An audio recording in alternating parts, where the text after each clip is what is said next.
Welcome to the Practice Leader Podcast, brought to you by Ascent, a show for medical practice administrators who feel stuck in the daily chaos and want to lead with intention. I'm Zed Williamson, founder and CEO of Physician Growth Accelerator. And I'm Paul Richards, president of Ascent and director of otolaryngology at the University of Utah School of Medicine. Every week, we explore what high-performing leaders are doing in real time, so you can stop reacting and start leading with purpose, strategy, and results.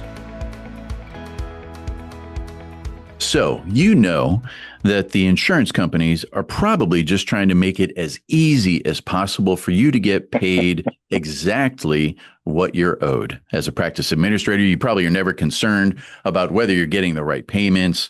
You're not getting improper denials. It's probably just easy peasy, don't even need to lift a finger, and all is clear. Chances are that is not the case. And that's why we're speaking with our guest today, Wayzen Lin. He's the founder of Rev Ops Health. Rev Ops believes every dollar should be traceable, every decision should be data-backed, and every payer accountable. Wayzen, thank you so much for joining us today. Thanks for having me, Zed. So I'd love to just get started. And I'm just going to say the question to the audience, and that is, what do you wish you could scream to the mountaintops to these medical practice administrators that are doing this insurance battle every single day? Yeah, I talk to tons of practices all the time, and I wish that practices across the country paid attention to their data, because like you said, I don't think there's a practice in America that doesn't think that they're getting a raw deal from the insurance companies. And what's fascinating about all of it is that the insurance companies are legally obligated to inform practices every time they adjust them down, right? So ultimately what's going on is practices are being drowned in data, right? You know, if they had the wherewithal to actually be able to understand how they're being reimbursed, that would solve a lot of the problems that we see in the reimbursement arena today, largely because everything's opaque, right? You know, when there's too much data, there's too much volume and there's too much complexity for any one human to actually get their arms around, right? And so people are just stuck, you know, guessing. I think I'm being underpaid, but by how much? Can I even quantify by how much? I know I'm getting screwed by pre-authorization, but can I even quantify how much I lost last year? How can I even take corrective measures if I don't even know how much I'm losing? Right. And so it's questions like that I think I wish that every single provider, every single practice, from single doc practices all the way up to multi-hospital networks, they don't have a solid grasp of it. They don't. And so, like, to me, what RevOps' mission is to actually provide that understanding, to provide using computers to actually make it easier for people to understand where the shortfalls are. I'm trying so hard, Zed, as you know, like I tend to speak French pretty fluently, so I'm trying my hardest to be respectful of your listeners. But I think we all know that the insurance companies have multi-billion-dollar profits on an annual basis, right? We all know there's money being left on the table. And it's fascinating to actually see how and where that's happening and break that down. Yeah, it's, you know, you bring up such an important point, and it's easy in our busy day. We feel like we have our hands in so many different parts of the business. So many things need our focus. And something that seems too big to even start, our brain talks us into even ignoring, and that's a better choice. Yeah. And I think it's fascinating, right? You know, one of the fundamental problems in healthcare today is that providers fundamentally don't know how much they should be paid for a service that they provide. Typically, you know, folks double or triple bill, right? So if you think, you know, let's say you do an E&M, right?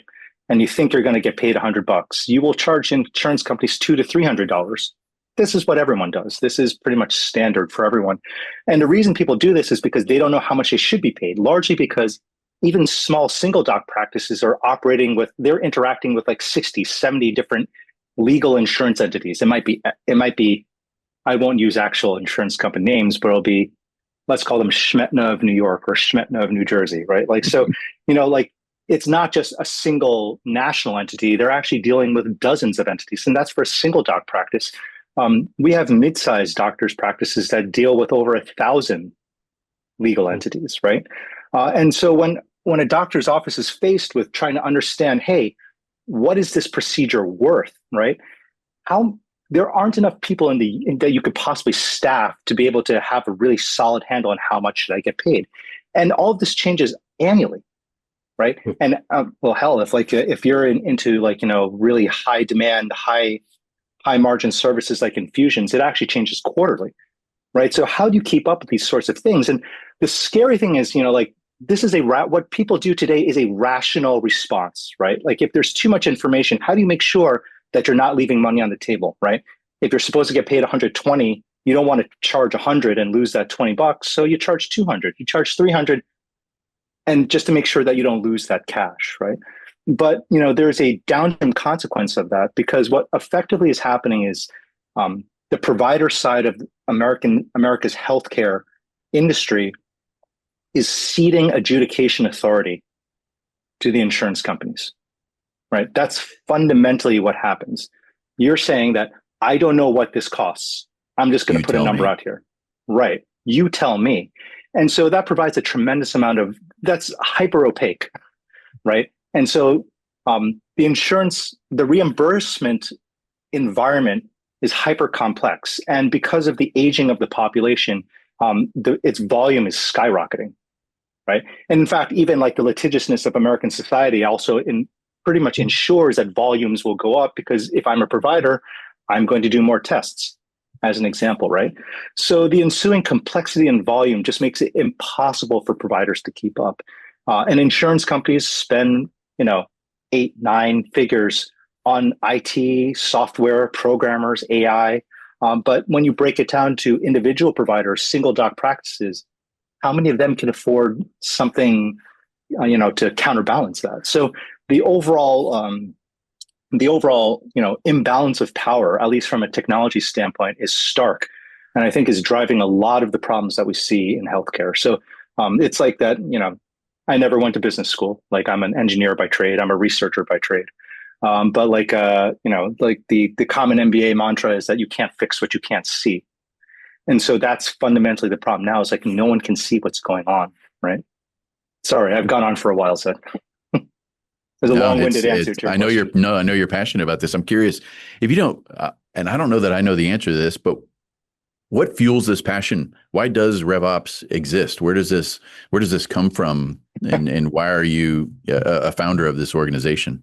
Well, it's funny. In a past life, I actually used to be the CTO of the cloud division of a Fortune 500, Fortune 50 company called Hitachi, and we did lots of really large projects for insurance companies to basically manage and analyze their data.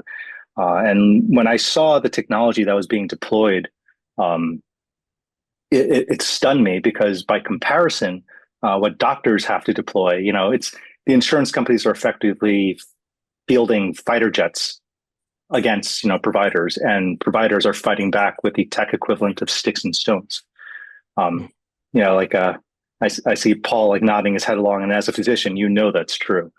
And so my partner Munib Ahmed is actually a physician, a practicing physician, and he's actually the head of radiology at Dana-Farber Cancer Institute up here in Boston, and he's a Harvard professor as well. And he deals with insurance companies on a daily basis, right? And so the two of us are friends and neighbors, and we commiserated actually at a backyard barbecue. We live in the same town, and so that's actually the genesis of Rev Ops. While I was at Hitachi, what we ended up doing was, we ended up, deciding to try to level the playing field, right? Because I think Americans of all stripes can agree that healthcare is not in a good place in America. And I think that it doesn't take much for people to understand that sense of imbalance, and it's just the right thing to do. Right? If ever there is one thing that you could spend your time and energy on, something that could actually help the little guy, right? Hospitals spend tons of money on RCM. They hire extraordinarily qualified personnel, and even they're swamped, right? So there's a clear need here. So that's pretty much where it comes from. And like I said, I don't think there's anyone in America who can't summon their own personal anecdotes about why this is important. Right. Well, Wayzen, you really, my head's nearly exploding with thoughts and even concerns. It's just such a big undertaking that you kind of brought up. And so my thought is like, where do you even begin? Where do you even go from here? And just one clarifying point: I'm an administrator, not an MD. Oh, well, even more germane for you. Even more, because some of our it's funny. Some of our physicians don't pay attention to this at all, right? They don't even. They just it goes to our centralized billing, and they just go to work. Others have started. The newer faculty seem to be more interested in like, why do we charge this, or what are my, what is the details, and that's been kind of a breath of fresh air. But I've had kind of historically physicians that just really haven't worried too much about this. They just think it's all taken care of. And what you're saying, it's like it could be quarterly. Some of these surgeries they're doing. It could be annual. These things are changing, the prices, adjustments, things. But anyway, my question is, where do you even begin? Yeah, it's funny. And I have my own bias. As I'm fond of saying, like, I'm not a biller, right? I'm not a medical biller. I'm a data guy, right? I'm a nerd, right? So that's how I came into this. And so my natural starting point was the data, right?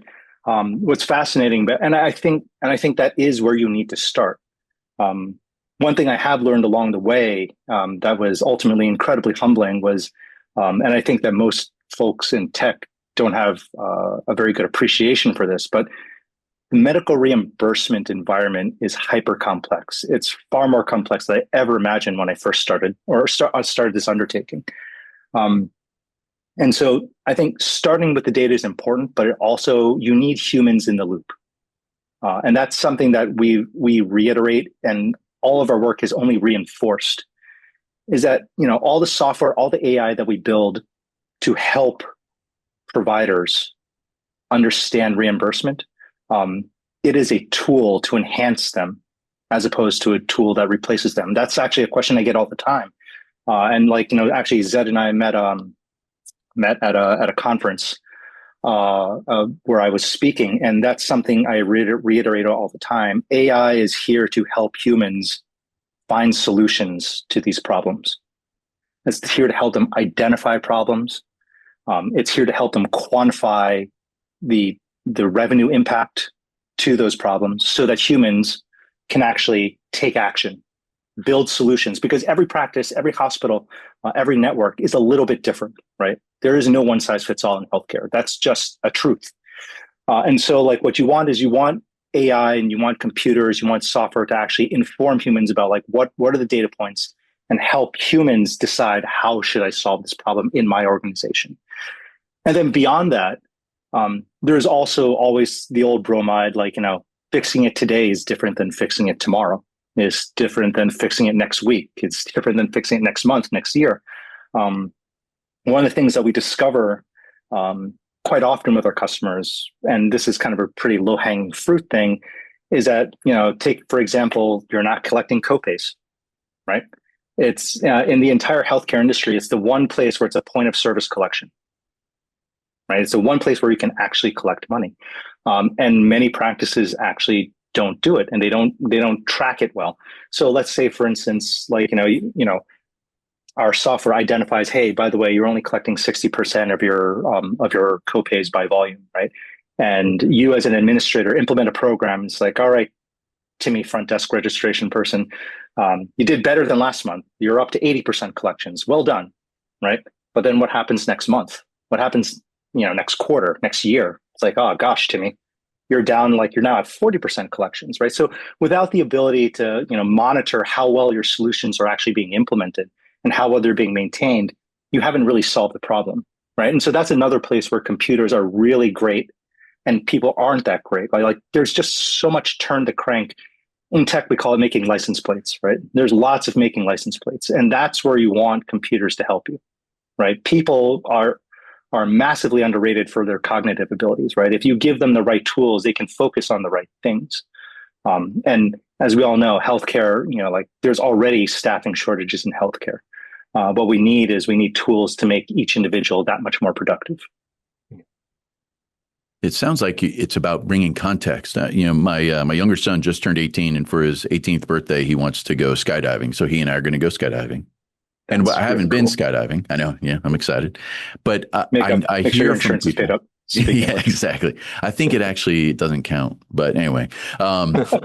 So stupid waivers. But what I've heard, dang insurance companies, what I've heard is that you don't really know you're falling. And that makes sense to me because you have no contextual data telling you that elevation is changing. If you were to fall off a building, you have this contextual data. And what it sounds like you're describing is it's not that Timmy is good or bad, but if you don't know you're falling, there's no action for you to take unless you have that contextual. Am I off base with that weird analogy? Yeah, and actually, even like let's since you're talking about skydiving, let's pull up another 10,000 feet, which would be really interesting if you manage that in a skydive.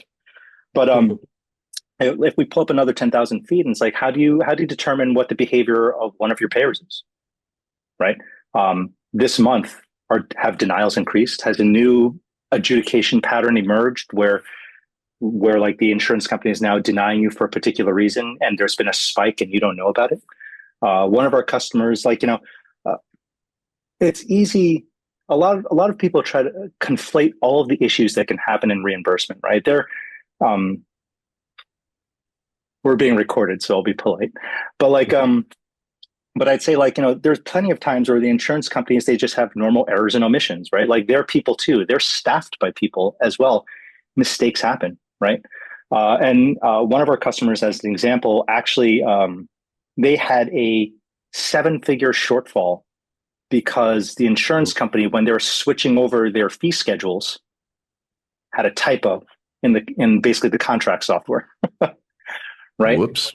Right. And it happened literally a month after we were installed. The problem had been running for 3 months, and we came in and we ended up finding the problem in seconds, right? But if you think about that, like what I just said, that problem had been happening for the past 3 months and had racked up over $1 million in loss. And it wasn't anything nefarious. It was an honest mistake, right? But at the same time, it's like, dear Lord, that's $1 million. That's non-trivial. That's lots of people's salaries that have been erased because of a problem. And even if you did collect it, right, there's the interest on that. Like how much, I think, COVID taught us that cash is king. You can't treat people if you have to shut your doors, right? So again, that's 3 to 4 months. Forget 3 to 4 months. That's 3 to 4 months to identify the problem. And then Lord knows how long it takes to actually collect it, right? And that's actually another story that I could tell. But yeah, that's basically $1 million for almost a year, right? How many people would you potentially have to lay off? How much loss would you have to absorb? And because healthcare is such a strange market, again, because I used to work at a really big company, I saw lots of different verticals, but healthcare is one of the few places where you can get paid 6 months later, and that's still considered 1 or 2 standard deviations from the mean. Yeah. That's weird, right? That's fundamentally weird, and it changes how you manage. And that's part of the reason why healthcare is so hard, right? It's it changes the entire dynamic of how you actually manage this as a business, because it's not a normal business. Because you go to the gas station, you pick up a Mars bar. Do they even sell Mars bars? Sure. I don't even know. So, sure. but They you pick up do. something. I was a whatchamacallit guy. You don't see those quite as often. I don't know if I should be endorsing products on a podcast, but regardless, if you go and buy something, you pay for it, right? You get your money usually, in 5 minutes or less after stock has walked out the door. In healthcare, that's not the case, right? And I think that's something that a lot of people don't properly recognize. Yeah. I'm curious, there's probably 1 million different answers to this. So I'm going to ask you to pick 1 or 2 from when someone flips this context on and they instantly recognize something that they've been either missing, ignoring, accidentally not seeing. What has been the most surprising aspects of what people now understand about this? I think it's really interesting. I think Paul touched on this before. The majority of physicians and physician owners don't think about the administrative side, right? I think it's fascinating to start seeing, as an example, what are the trends in denial behavior? What are the trends in billing behavior, right? What are the trends in There's always someone who's responsible for something like, missing claim information or missing insurance IDs, right? That's a front desk registration thing. Are you even covered, right? It's like, oh, well, that happens every now and then. Sometimes it slips through the cracks. It's like, and then you take a look at it graphed over time. You're like, whoa, okay, that's been a problem for a long time and it's getting worse. I think, like we had another customer who was a hospital customer who recently deployed a software pre-authorization solution. And, their pre-authorization failures were bumping around like, into, 10 a month, something really outrageously low. And then all of a sudden there was like a burst of like 100 to 200 of them. And they're like, whoa, I just paid to get that problem solved. Where'd that come from? And we're like, that's not for us to say. We're just telling you like there is evidence here that this is happening. And by the way, here are the line items where it happened, right? Download to Excel spreadsheet if you really want to go hit someone over the head. I think there's a lot of trust in healthcare, right? And not, as I like to say, not to go all Reagan on it, right? It's always trust but verify, right? And I think people are usually stunned when they look at things over time, right? Because people all get reports all the time, and it says like, oh, this is happening at this point, or like, oh, well, this is something I have to tackle really quickly. But I think people are surprised at the historical look at it, right? Because again, not to plug our product, but like we measure things in a time window anywhere between 18 to 36 months. And so we're providing really large scale, like, months and months and months, years sometimes worth of information. And people are stunned. It's like, oh, wow, that's been a problem for a while. And oh, wow, that's been rising. Like you can even tell from like a 6 month, like that trend's been going up. That's something that usually stuns people and gives them pause. Yeah. Yeah. If you just from a human behavior standpoint, our brains are designed to ignore anything that feels uncomfortable because we associate discomfort with potential harm, even though that's not necessarily the case. And I'm just thinking as you're saying that, imagine if you could instantly know your blood's vitamin D level every week for the last 3 years. And you're like, oh, wow, that's when I was sick. That's when I was sick. I should change my behavior. Or, that's the idea is it feels like what you're doing is you're giving information that allows someone to identify a behavior that maybe they can influence. Yeah. And, one of our customers was identifying like, they have their own in-house billing team. And it turns out one of their payers changed adjudication rules. It was a documentation thing, right? It's like, oh, from now on, you've got to add this one line. Otherwise, we're going to bounce you for like 3 months, right? And they didn't realize it, right? This had been going on for 6 months. And we identified the pattern. We're like, oh, by the way, for this payer, you're always getting hit with this documentation request. Someone really ought to go look into this. And it turns out it was literally a one-liner. All they had to do was include one line. But they calculated like this is a small, like five-person team that it cost them like $10,000 in biller time that could be gone. You could go after like fixing real denials instead of like, so these small process changes actually add up really quickly because again, if you think about it, again, cash is king, right? You'd rather get paid right the first time, right? You'd rather not wait and add another month to 3 months to your AR, right?